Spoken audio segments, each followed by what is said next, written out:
In the event that Iran does launch a retaliatory military strike against the US, what does the government believe our Article 5 obligations would be with regards to military support for the US, and how will that change if the location of the attack is in the region? Well, can I refer him to 213 of the Ministerial Code? Mr Deputy Speaker, during the Middle East statement earlier today, I asked the Foreign Secretary, in the event that Iran does launch a retaliatory military strike against the US, what does the government believe our Article 5 obligations would be with regards to military support for the US, and how would that change if the location of the attack was in the region? Just a few minutes after asking this question, Iran launched an air attack against US bases in Qatar and Iraq. The Foreign Secretary evaded providing a coherent response by referring me to 213 of the Ministerial Code. In the current version of the Ministerial Code, published on the 6th of November 2024, there is no 213 of the Ministerial Code. Chapter 2 finishes at 27. Could I seek the Deputy Speaker's advice in understanding why the Foreign Secretary is misleading the House by quoting made-up references to the Ministerial Code to avoid scrutiny, and should he, as one of the great officers of state, return to this place and clarify why he isn't on top of his brief? First, I'm sure that the Honourable Gentleman didn't wish to imply that the Foreign Secretary was deliberately misleading the House. But that said, order!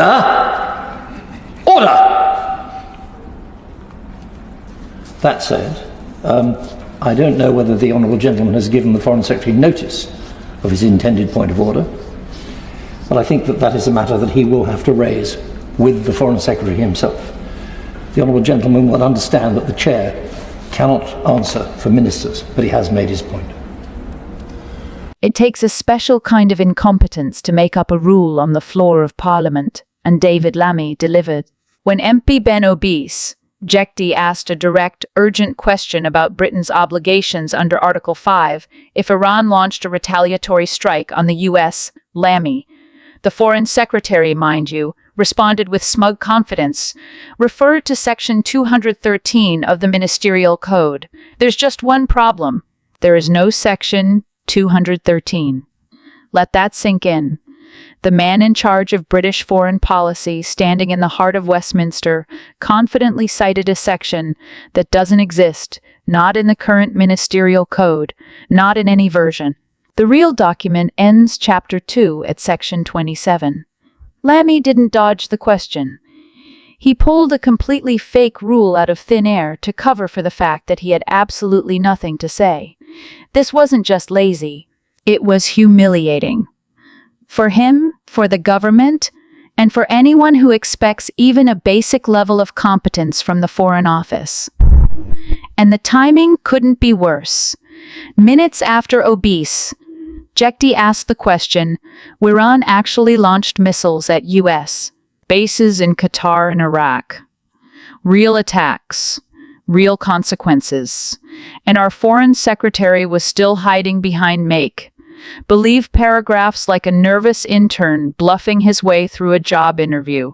You'd think that with global tensions high and allies under fire, Britain's top diplomat would come prepared. But no, Lammy came armed with fiction. No plan, no clarity, no leadership. Just an imaginary footnote and that classic arrogant smirk. It's one thing to fumble. It's another to fabricate.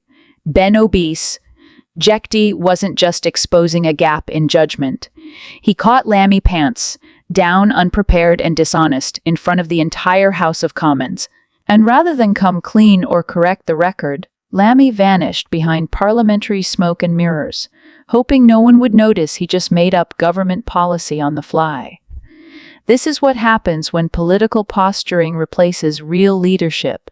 You get a foreign secretary who, in the face of international crisis, quotes ghost regulations to dodge responsibility. David Lammy didn't just embarrass himself. He proved he has no business being anywhere near foreign policy. When people say Lucy Connolly pled guilty, she's guilty, it's like, no. She was forced. Okay, she was probably encouraged. Terrified. She was terrified out of her wits. Yeah. She's not a criminal. No. She's never been arrested before, as far as I know, in her life. Certainly not been to jail. So just imagine if Lucy Connolly commits suicide, and I would say that she's a contender. I would say it's so distressing and so frightening. She's not used to that environment. They're pretty heavy duty going in there. Imagine if she was to take her own life. How would Labour deal with that? What would happen to the country, do you think, if that was to happen? Well, we already had one person take their own life. Peter Lynch. And I don't use hate often. I really don't. I don't use the word evil often. Me neither. But those people who follow me on Twitter have noticed that I probably have used it recently because I think Keir Starmer is evil. He's vacuous. He's an idiot, but there are elements of him that are evil. Because I couldn't sleep at night knowing that. Me neither. I'd do everything I could. Even if it was someone who's a Labour, because Lucy herself, she's not even that political, is she? It's her husband who's a councillor. Conservative, wasn't he? Conservative councillor, yeah, funnily enough. That's a coincidence. What a coincidence. But I just couldn't, that's why I think he's evil. That's someone's mum, someone's wife. Exactly, That's actually a very innocent person that said how she felt for all she cared. Some on the left laugh at the label political prisoner. That's exactly what Wayne O'Rourke, he was put away for 3 years. I don't know too much about him. He said What's his story? He said a couple of spicy things. I think one of them was he was, I suppose you could, I don't think anyone, by the way, I just want to make clear, right? I don't think anyone should go to prison for inciting violence through words. I just don't. That's a fine, maybe, a chat, something on your record. Prison time, I do not agree with for speech. I just don't agree with it.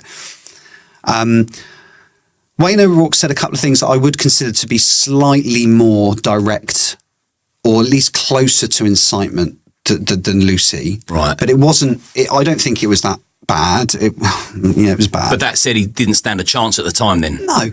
And as far as I'm aware, I've seen a few people as well that have been involved in the court cases, for certainly for Lucy Connolly. There was no evidence, I think it was Andrew Doyle actually, there was no evidence that showed the words that she put out on Twitter actually directly led to any violence. They couldn't, you might argue that, yeah, of course they went through and, they attacked that hotel. But there was no direct link between what she put out and what actually happened. And they threw the book at her. And this is why she's labelled as a political prisoner, because Keir Starmer is using her as an example to scare the shit out of the rest of us so we think before we tweet. The continued imprisonment of Lucy Connolly and Wayne O'Rourke is not just a legal overreach. It's a political statement, and a dangerous one. These are not criminals in any meaningful sense of the word. These are individuals who challenged a system, spoke out, resisted, and for that, they've been silenced. Make no mistake, Lucy and Wayne are political prisoners, and the fact that they remain behind bars is an indictment of everything the UK government claims to stand for. At the heart of this injustice is Keir Starmer, a man who has built his career posturing as a defender of the rule of law while weaponizing that very law to punish dissent. He isn't neutral. He isn't apolitical. He is calculating, complicit, and dangerous. Under his leadership, the line between justice and authoritarianism has grown dangerously thin, and in the case of Connolly and O'Rourke, it's been erased entirely. This isn't just about two individuals. It's about a broader pattern of political suppression masquerading as law and order. When protest becomes criminalized, when speech is rebranded as extremism, and when political opposition is punished with prison sentences, the mask of democracy begins to slip. Starmer doesn't just represent a failure of leadership, one that confuses power with principle and sees dissent not as a cornerstone of a healthy democracy, but as a threat to be neutralized.